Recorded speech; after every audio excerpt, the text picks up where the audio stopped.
நான் திவ்யலட்சுமி. இது இந்தியன் வேளாண்மை கல்லூரியில 3ஆம் ஆண்டு படிக்கிறேன். இங்க நாங்க நிறைய செயல்முறை வகையில நிறைய படிச்சுட்டு இருக்கோம். அதுதான் ஒண்ணு அசோலா ப்ரொடக்ஷன். அசோலா ப்ரொடக்ஷன்ல நாங்க வளர்க்குற அசோலா என்ன வகையை சார்ந்ததுன்னா அசோலா பின்னேட்டா. இது உயிர் உரமாட்டு பயன்படுத்துறாங்க நெல்லுக்கு. அப்புறம் கால்நடைக்கு தீவனமா பயன்படுத்துறாங்க. வணக்கம், நான் ஜோஸ்னா. நான் இப்போ இந்தியன் அக்ரிகல்ச்சர் காலேஜில் 3rd இயர் படிக்கிறேன். அசோலா பயன்படுத்துறதுனால நமக்கு என்னெல்லாம் நன்மைகள் இருக்க போகிறோமோ நம்ம பார்க்க போகிறோம். அசோலா அப்படின்னா என்ன? அசோலா என்பது ஒரு நீர் தாவரம். அது பாசி வகையை சார்ந்தது. நம்ம காலேஜ்ல போட்டிருக்க வகை அசோலா பின்னேட்டா. இது நெல்லுக்கு உயிர் உரமாகவும் கால்நடைகளுக்கு தீவனமாகவும் வழங்கப்படுகிறது. அசோலாவை ஏன் நம்ம கால்நடைகளுக்கு தீவனமாக பயன்படுத்துகிறோம்?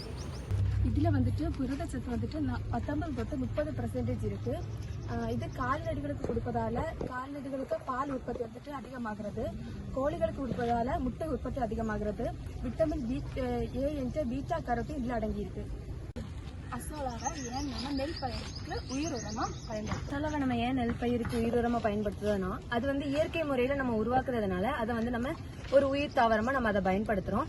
அசோலாவை நெல்லுக்கு நம்ம 2 விதமாக யூஸ் பண்ணலாம். ஒன்று நாற்று நடுறதுக்கு முன்னால, நாற்று நடுறதுக்கு அப்புறம் அப்படின்னு சொல்லிட்டு 2 விதமாக நம்ம பண்ணலாம். நாற்று நடுறதுக்கு முன்னால நம்ம என்ன பண்ணுவோம் அப்படின்னா ஃபர்ஸ்ட் அசோலாவை அப்படியே மண்ணில் போட்டோம் அப்படின்னா அது நாள் பட மண்ணோட மண்ணா மக்கி அதுக்கப்புறம் நாற்று நட்டதுக்கு அப்புறம் அந்த செடிகள் அதுல இருந்து அதுக்கு தேவையான சத்துக்களை அது எடுத்துக்கிடும்.